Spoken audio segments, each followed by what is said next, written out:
Textile industry का संपूर्ण ज्ञान जिस भी आदमी को थोड़ी बहुत भी सीखने की ललक होती है, भूख होती है, इस वीडियो में उसको स्वाद आ जाएगा।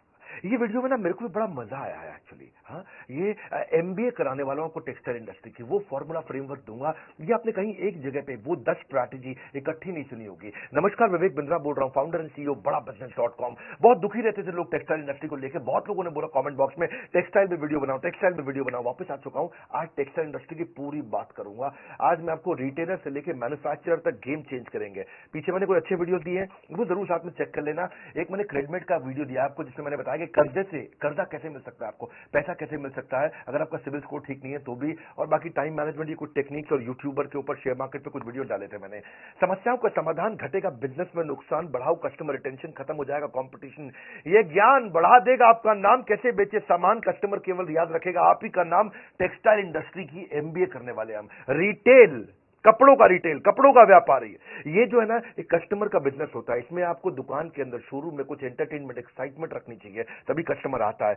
वैसे तो रिटेलर बहुत सारे हैं, लाखों रिटेलर है हमारे देश में, इतना कंपटीशन है, इतनी स्कीम, इतने डिस्काउंट, तो रिटेलर अलग से कैसे निकल के आए।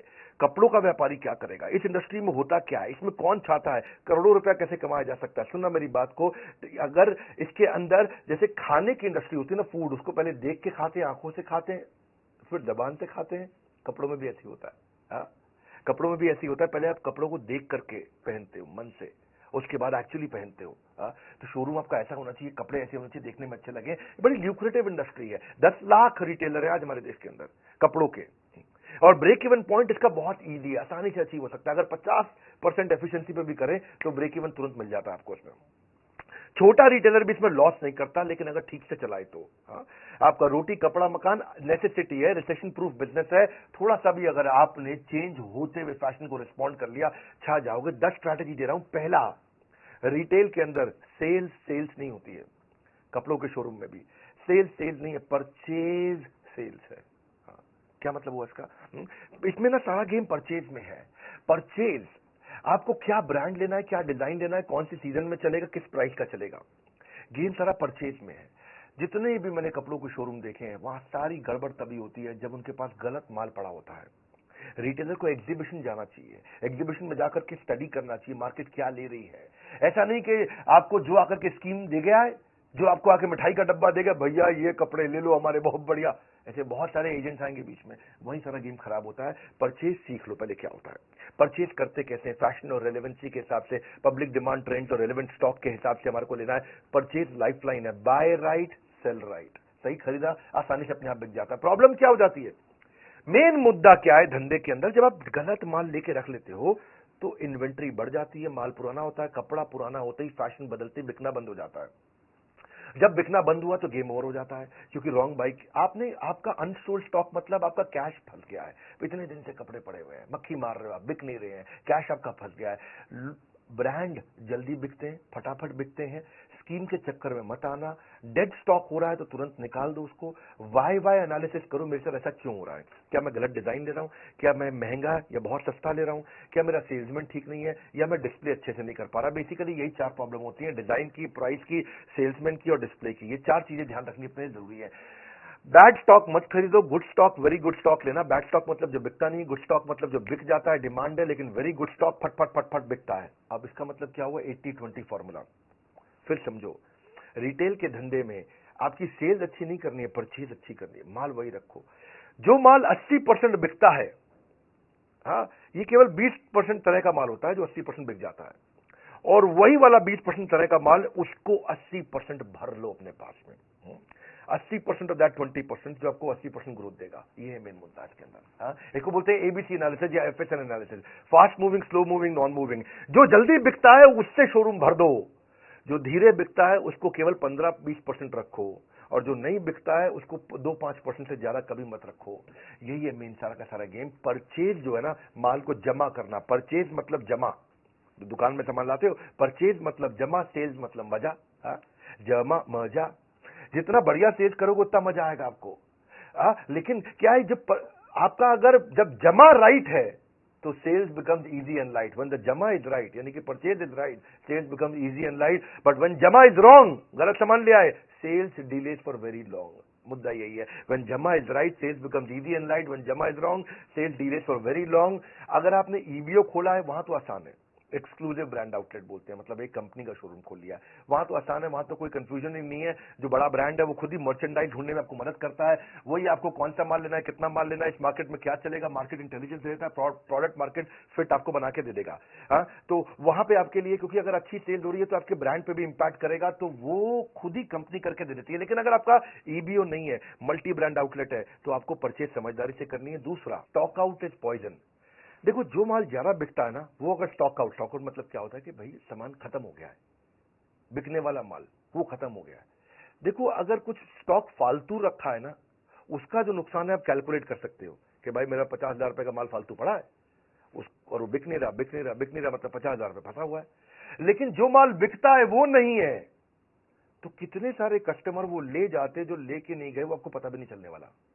तो जो स्टॉक आउट यानी कि माल ना होना, यानी कि जो बिकने वाला माल है वो ना होना, ये आपके धंधे के लिए जहर है।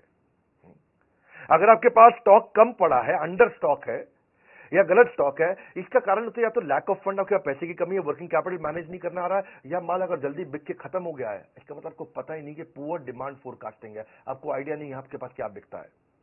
या फिर खत्म हो गया, इसलिए खत्म हो गया क्योंकि पीछे से आपको सही सप्लायर नहीं है, वो सप्लायर डिले कर रहा है इसलिए, या आपको इन्वेंट्री ऑटोमेशन नहीं आता। आप बात को समझे कि डिमांड होते हुए भी माल को ना बेच पाना, ये बहुत बड़ा ब्लंडर है।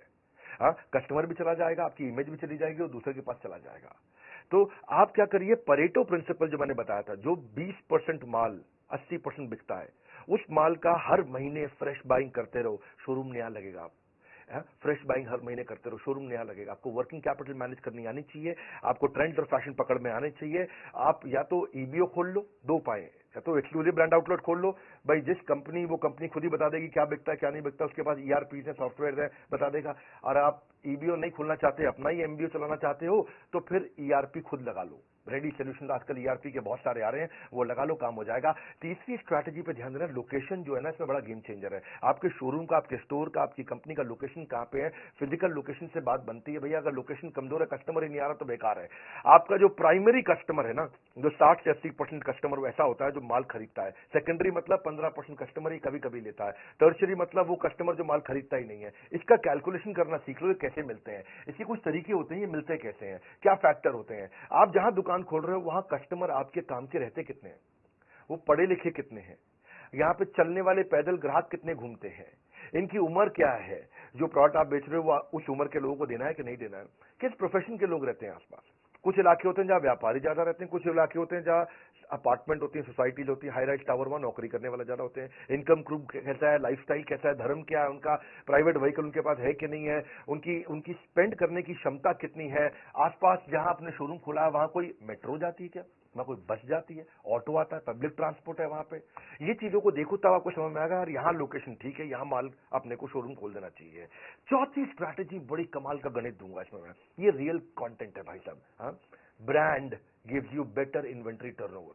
क्या मतलब हुआ बेटर इन्वेंट्री टर्नओवर? मतलब बेटर आरओआई। इसका मतलब समझो, केस स्टडी से समझाता हूं। मोबाइल के दो ब्रांड लेते हैं, जियोनी और शाओमी। जो दुकानदार है ना, उसको शाओमी केवल 4% मार्जिन देता है, जियोनी 12% मार्जिन देता है। लेकिन फिर भी कौन, मतलब कमाई किसमें जा रहा है, जियोनी में कि शाओमी में? जियोनी में। जियोनी 12% दे रहा है। हाँ, यानी कि आपने 1 लाख रुपए का मोबाइल बेचा जियोनी का, तो आपको 12,000 रुपए कमा लोगे। शाओमी का 1 लाख रुपए का मोबाइल बेचा तो केवल 4,000 रुपए कमाओगे। तो आदमी कहे भाई जियोनी ज्यादा रख लो, लेकिन वो शाओमी रखता है ज्यादा। पूछो क्यों?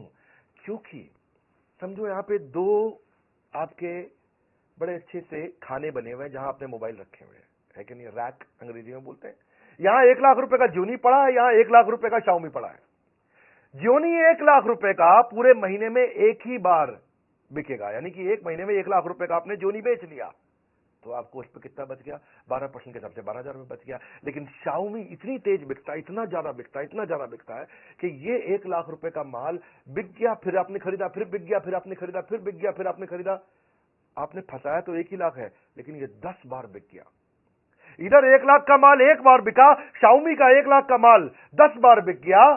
शाओमी दे तो रहा था 4%, लेकिन उस 1 लाख पे आपने 4% 10 बार कमा लिया।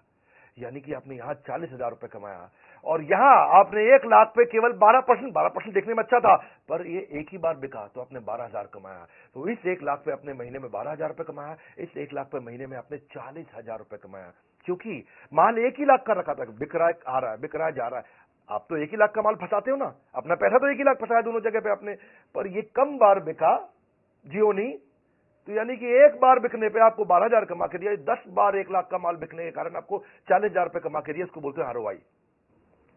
इसका मतलब क्या भैया? मतलब ये है कि अगर आप अच्छा ब्रांड रखोगे तो वो आपका ब्रांड बना देगा, और लोकल आइटम रखोगे तो आपको भी जिंदगी भर लोकल बनाए रखेगा। माल वो रखो जो अपने आप बिकता हो, मार्जिन थोड़ा मात्रा कम भी हो तो भी चल जाता है, आप आरओआई बहुत अच्छी कमा लेते हो, बहुत बढ़िया कर लेते हो। इसमें ना आप, मैं साधारण भाषा में समझाना पसंद करता हूं। ये जोनी शाओमी के आइडिया से आपको समझ में आ गया होगा। कपड़ों में मामले में भी ना कोई लोकल लल्लू लाल कपड़ा मत रखो, ठीक ब्रांड का कपड़ा रखोगे। हाँ, लल्लू लाल हो सकता है आपको 50% मार्जिन दे दे, ब्रांड आपको 30% मार्जिन दे, पर आप ब्रांड में ज्यादा कमा जाओगे, जल्दी जल्दी बिकता है। हाँ, स्टॉक बहुत तेज घूमता है। और ये अगर फंसा रह गया ना आपका, जियोनी फंसा रह गया, तो जियोनी 3G था, टेक्नोलॉजी 4G आ गई, मोबाइल बेकार हो गया। भाई उसका रैम कम था और नया रैम आ गया, ज्यादा रैम वाले मोबाइल आ गए, टेक्नोलॉजी बेकार हो गई, मोबाइल बेकार हो गया। पड़े पड़े मोबाइल पुराना बेकार हो जाएगा, आपकी जिंदगी बेकार हो जाएगा। आपका भाई क्या हो गया, क्या करूं, फंस गया मैं, मक्खी मार रहा हूं उसके बैठ के। एक और फॉर्मूला समझो आप, इसको बोलते हैं stock rotation formula. Stock rotation formula क्या है, इसे समझ में आ जाएगी आपको बात।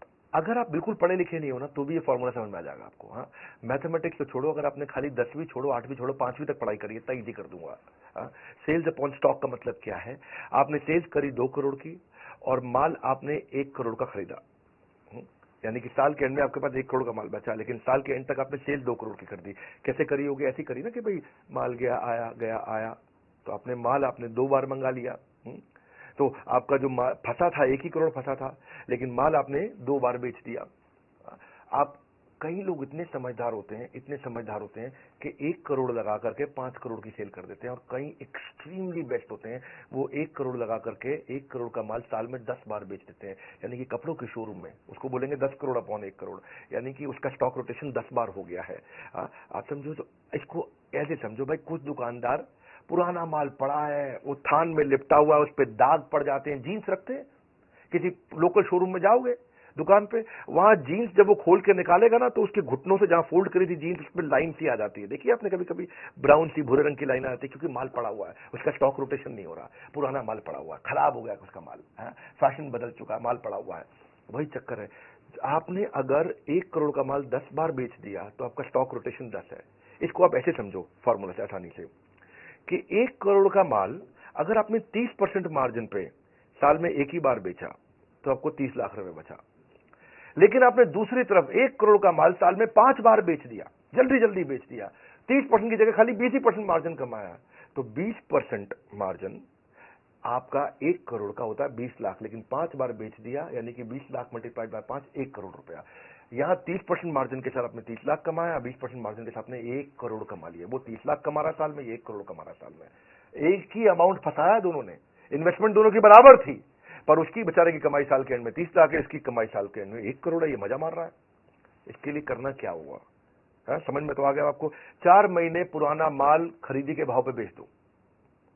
अगर कोई जीन्स लेके आए थे आप 500 रुपए की, 4 महीना हो गया है, अब 500 में बेच देना भाई, 800-900 का खाब छोड़ दो, अब 700 में मत बेचो, 500 में बेच दो, 4 महीना हो गया। लेकिन अगर 6 महीने तक सामान पड़ा रह गया कपड़ा आपके पास कोई, तो 500 की जगह 450 में बेच दो, कोई दिक्कत नहीं है, 430 में बेच दो, कोई दिक्कत नहीं है, पैसे छुट्टे हो जाएंगे। आपके पास 50,000 रुपए का माल फंसा पड़ा है ना, 50,000 का माल 40,000 रुपए निकाल दो, 40,000 रुपए हाथ में तो आएंगे। जब 40,000 हाथ में आएंगे तो नया माल लेके आओ, बहुत तेज बिकेगा, कमा के भी देगा। जब जगह खाली होगी, नया माल आएगा, नया माल जल्दी बिकेगा, जो शॉप है वो शोरूम लगने लग जाएगा अपने आप। कस्टमर के हिसाब से खरीदो भैया। कई लोग आएंगे आपको स्कीम देंगे, अरे भाई साहब 3 जीन्स ले लो, साथ में 3 जीन्स फ्री दे रहा हूं, वो स्कीम है। हो सकता है कस्टमर ना ले रहा, वो कस्टमर वही लेगा जो कस्टमर को पसंद आता है। कस्टमर के हिसाब से माल खरीदो, स्कीम के हिसाब से नहीं कि जो डिस्ट्रीब्यूटर डीलर आके आपको स्कीम दे जाता है। तो आपके लिए देखो एक चीज और अच्छी बताता हूं, आपको आरओआई अच्छा निकालना है ना, टेलर रख लो अपने पास। टेलर के साथ बहुत कमाई होती है भैया। शोरूम खोलना मुश्किल है, टेलर रखना आसान है। पर क्या शोरूम तो आप खोल लेते हो, उसके बाद टेलर के खर्चे आपको चुभने लग जाते हैं। आप क्या है कि आप $1 खर्च कर देते हो, 1 पेनी में दिक्कत आती है, 2,000 का नोट खर्च कर देते हो, 2 रुपए खर्च करने में दिक्कत आती है। टेलर रखो। देखो रेस्टोरेंट वही चलता है जहां शेफ अच्छा हो, इसी तरह कपड़ों का शोरूम वही अच्छा चलता है जहां टेलर अच्छा हो। शेफ लाना मुश्किल नहीं है, रेस्टोरेंट खोलना मुश्किल है। आप अगर रेस्टोरेंट, ये बड़ा इंपॉर्टेंट है चीज को समझना कि टेलर छोटी छोटी चीजें आपके लिए अच्छी इतनी तेज कर सकता है सर्विस के मामले में कि आपका कस्टमर वापस आता है लौट करके। मैं ना इस रिटेल इंडस्ट्री के अंदर, इसके अंदर ये जो हमारी टेक्सटाइल इंडस्ट्री है, इसमें सियाराम एक अच्छा ब्रांड है। उसके जो ओनर है, चेयरमैन है मिस्टर रमेश पोदार, हमारी बड़ी मित्रता है उनसे, बड़ा प्रेम है, बहुत बहुत वार्म और कॉर्डियल रिलेशनशिप है मेरा। तो मैं सोचा कि टेक्सटाइल की बात कर रहा हूं, तो मैंने रमेश जी को फोन लगाया। मैं कहा नमस्कार रमेश जी, कैसे हैं? वो नमस्कार बिंद्रा जी, बहुत अच्छे हैं, बड़ा उनसे प्यार है। वो मेरे को उन्होंने कुछ कपड़े भी गिफ्ट किए अपने, बोले मैं सियाराम के सूट पहनूंगा बिंद्रा जी, ये भी मैं सियाराम का सूट पहना हुआ है। तो मैंने जब उनसे बात किया, मैं कहा उनसे भी थोड़ा सा ये समझता हूं, तो मैं उनकी भी स्ट्रैटेजी बताता हूं। ये 1978 की कंपनी है भैया, सियाराम, जे हेम्स्टेड, कैडनी, ऑक्समबर्ग भी बड़ा ब्रांड, सब इन्हीं की 80 मिलियन मीटर जो है ना बनाते हैं कि 40,000 आउटलेट पे माल बेच रहे हैं। 100 करोड़ तो उन्होंने 1991 में पहला कर लिया। देसी ब्रांड लेकिन इंटरनेशनल अपील है इनका। ये रिलेशन इनके साथ ऐसा है कि इन्होंने देखा कि डॉक्टर विवेक बिंद्रा बड़े वर्ल्ड रिकॉर्ड बना रहे हैं, तो इन्होंने भी रिटेलर्स के लिए एक इवेंट किया था और उसमें इन्होंने गिनीज वर्ल्ड रिकॉर्ड बनाया था। मुझे बोले कि आपसे इंस्पायर हुए, आपके देखा देखी हमने भी वर्ल्ड रिकॉर्ड बनाया। तो सियाराम के रमेश पोदार जी से एक और स्ट्रैटेजी मुझे समझ में आई, space utilization is revenue maximization. कई बार लोग शोरूम खोल लेते हैं।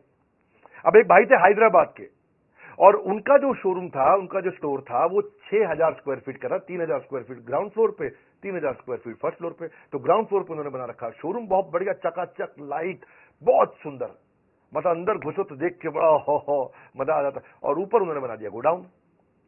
तो रमेश भाई वहां गए, उनसे मिले, उन्हीं का रिटेलर था। तो रमेश भाई बोले, अब सियाराम के चेयरमैन है तो सामने वाला बात सुनता भी है उनकी।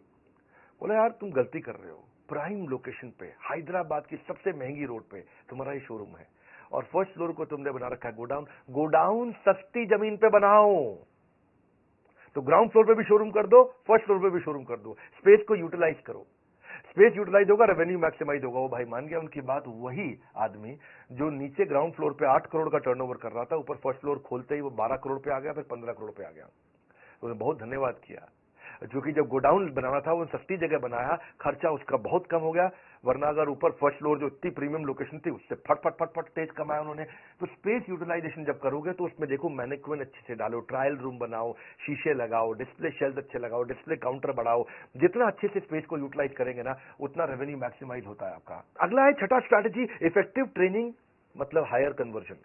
आपने शोरूम बनाया, आपके शोरूम पे आपने कितने सालों की मेहनत करी है ना, कितना पैसा लगा दिया आपने वहां पे, कितना कुछ कर दिया आपने, इतनी ब्रांडिंग मार्केटिंग कर दी उसकी। आज उसकी इतनी इज्जत हो गई कि रोज 100 कस्टमर आ रहे हैं वहां पे। अगर रोज 100 कस्टमर आ रहे हैं और आपका सेल्समैन इतना कमजोर है कि 100 में से खाली 20 को माल बेच पाता है, 100 में से वो 20 को माल बेच पाता है, क्योंकि उसकी ट्रेनिंग अच्छी नहीं हुई। अगर उसकी ट्रेनिंग अच्छी कर दें, वो 100 में से 40 को माल बेच दे, तो आपका टर्नओवर एकदम डबल हो जाएगा। कस्टमर लाने पे आप खर्चा कर चुके हो, पर उसकी ट्रेनिंग नहीं करी आपने।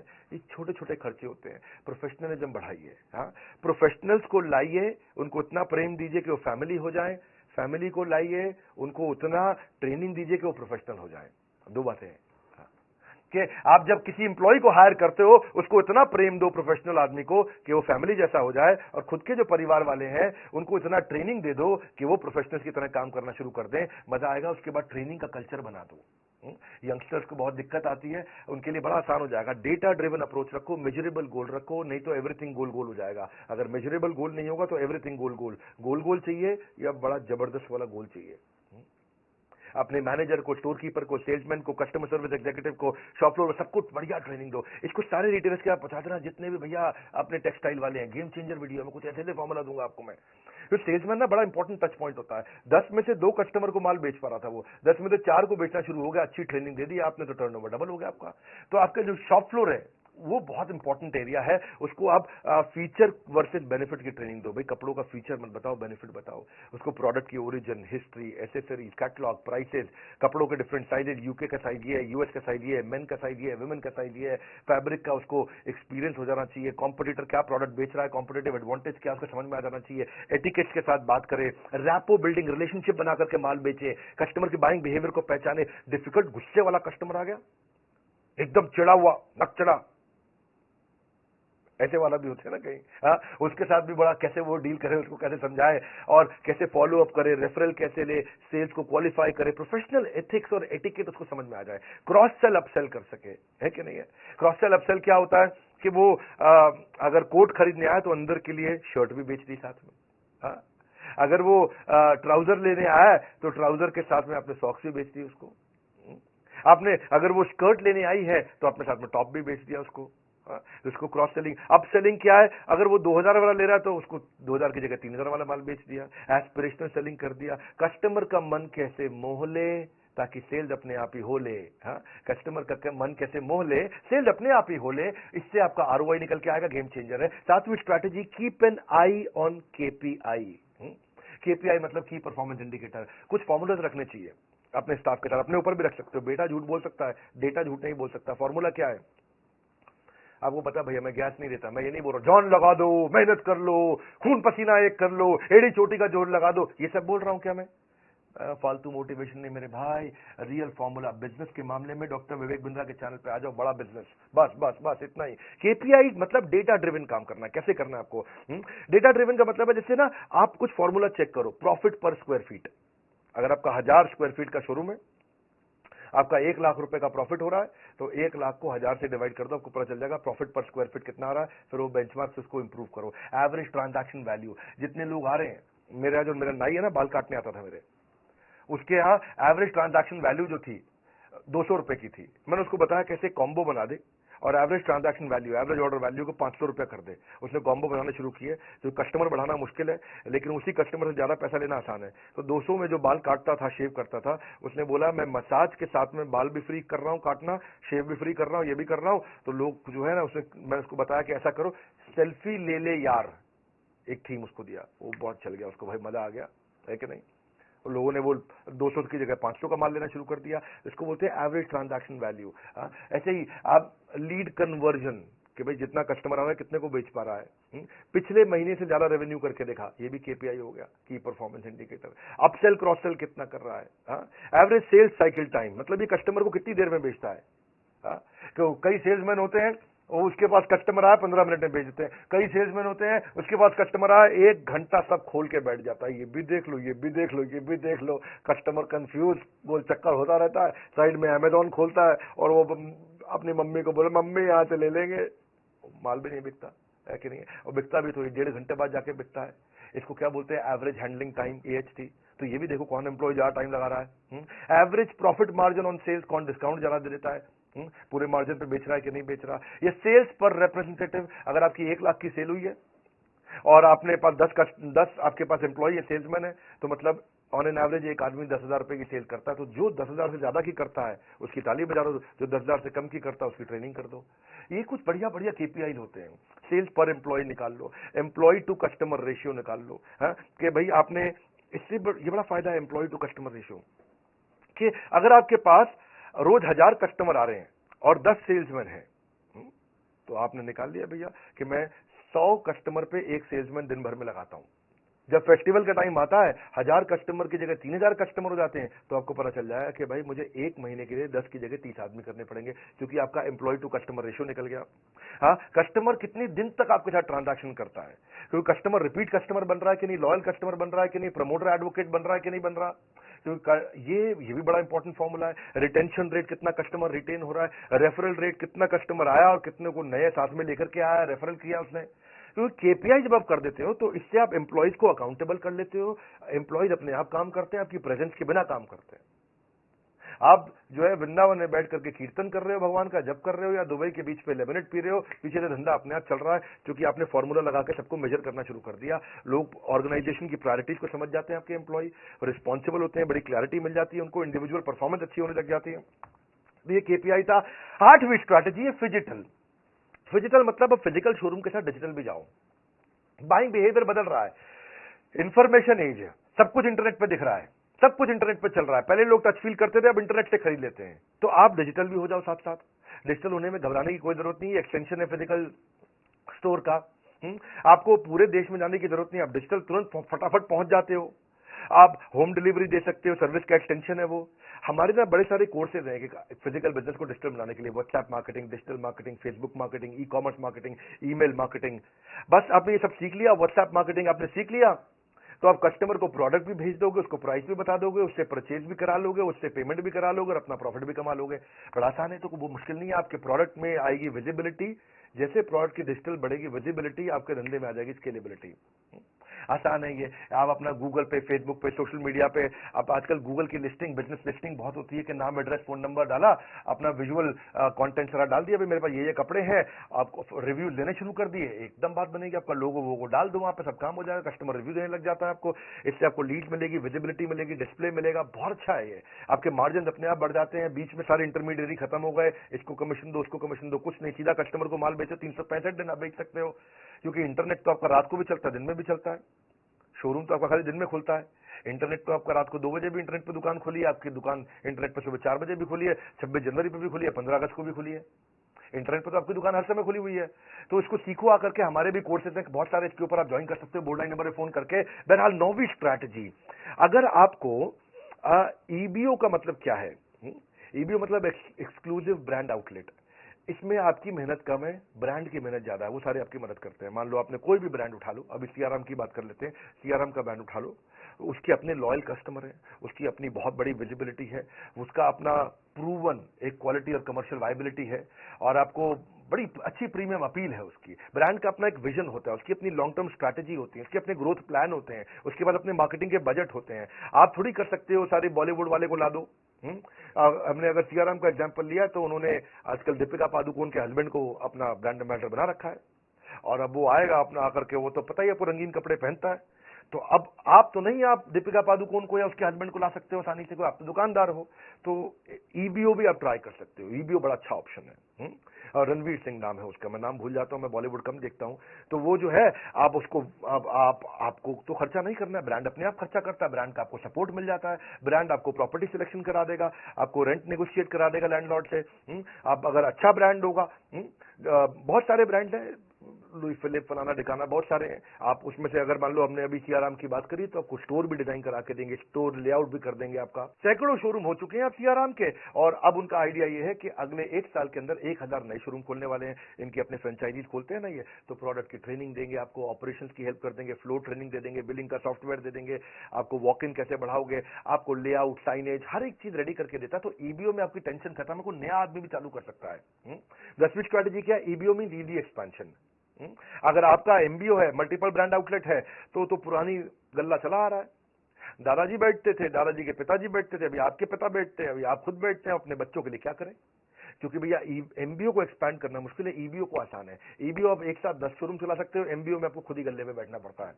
तो इंसान अपने बच्चों के लिए जगह बनाता है, तो एमबीओ उसका बड़ा अच्छा एग्जाम्पल है।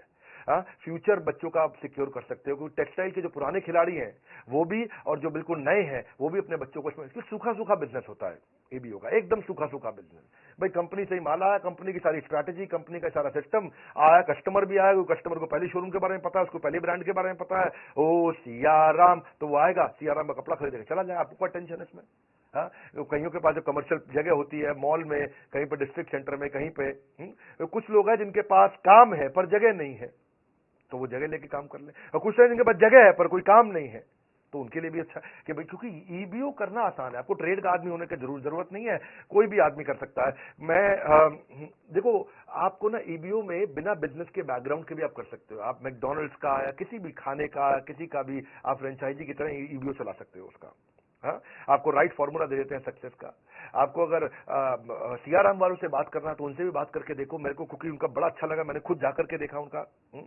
बहरहाल ये बहुत सारे आज आपको फॉर्मूलाज मैंने दिया, आपको बहुत सारे फ्रेमवर्क दिया, आपको मैंने ये एमबीए कराई मैंने आपको टेक्सटाइल इंडस्ट्री में। आप इस वीडियो को दोबारा देखना, क्योंकि लंबा वीडियो है, इसमें बहुत काम की चीजें, नोट्स बनाए कि नहीं बनाए। और अगर आप डिस्ट्रीब्यूटर हो, तो आप मैन्युफैक्चरर हो, रिटेलर को आप भेजो वीडियो, होलसेलर को वीडियो भेजो, ये कोई भी फ्रेंचाइजी उस वीडियो को भेजो, सबको आगे बढ़ाना जरूरी है, इसलिए शेयर करना भी बहुत जरूरी है। बहुत काम का वीडियो है। और अगर आप भी बिजनेस में ग्रो करना चाहते हो, ऐसी सारी स्ट्रैटेजी सीखना चाहते हो, अपने ब्रांड को बहुत बड़ा करना चाहते हो, मेरा मोस्ट सॉट आफ्टर कंटेंट आ चुका, लीडरशिप फनल।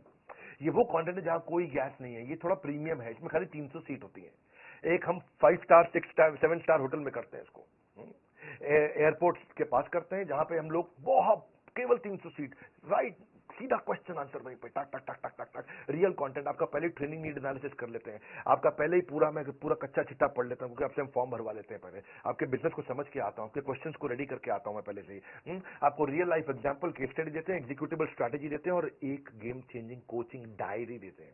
ये प्रीमियम कोचिंग डायरी कहीं नहीं मिलती है, ये केवल उस प्रोग्राम में मिलती है। हाँ, वीकली असाइनमेंट रहते हैं, उसके बाद कोच आपको वीकली असाइनमेंट फोन कर करके कराएगा, असाइनमेंट करो भाई साहब, आप नहीं करोगे दूसरे नंबर से करेगा फोन। असाइनमेंट क्यों नहीं किया आपने अभी तक? तो हैंड होल्डिंग सपोर्ट है, लीडरशिप गेम चेंजर प्रोग्राम है, लोग कसमें खाते हैं इसकी।